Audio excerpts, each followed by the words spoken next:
medical director of the emergency department here at ORMC. If you don't know, our emergency department here is a very busy, active, 75-bed academic center where we train emergency medicine residents as we train trauma and other residents. I did happen to be working clinically in the emergency department Saturday night, overnight, Sunday morning. I was scheduled actually to leave at 3 o'clock in the morning. Around 2 o'clock or so, we got word that there were some shootings. Now, we have a very busy trauma service, so getting shootings is not anything terribly unusual, but we didn't know quite what was about to hit us. So about 2 o'clock or so, we got notice of the patients coming in and brought those in. We work in teams in the emergency department. Dr. Bondani was the other attending physician who was working with me in the emergency department that night, who was actually stationed in the trauma bay.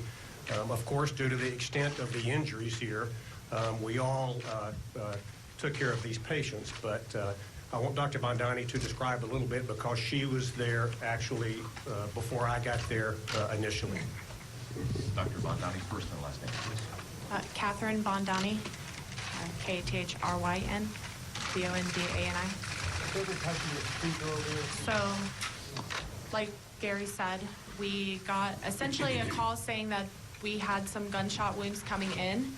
We didn't know exactly how many we were going to get. Dr. Stone and I, the senior resident, went to the trauma bay to get ready for the patients to start coming in.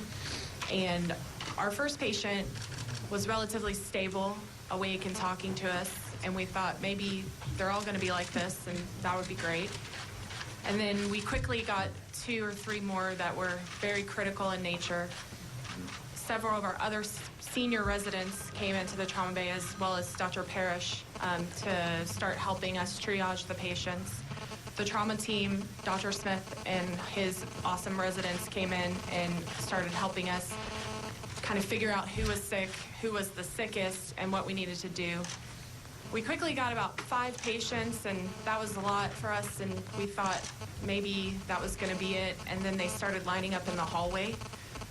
They weren't being brought in by ambulances. There was no paramedics coming in and giving us report and dropping them off. They were being dropped off in truckloads and in ambulance loads, where our amazing nurses and techs were putting them on stretchers and rolling them into us and telling us that another patient's here, another patient's here, another patient's here.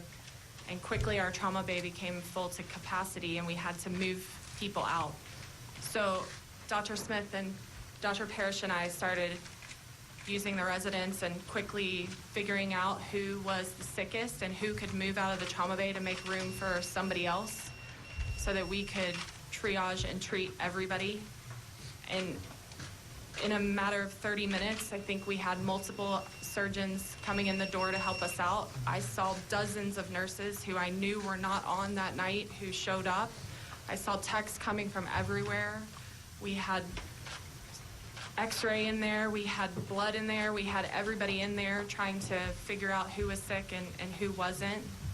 And we just started one by one moving through and trying to figure out who needed to go where, and just going one by one and figuring them out.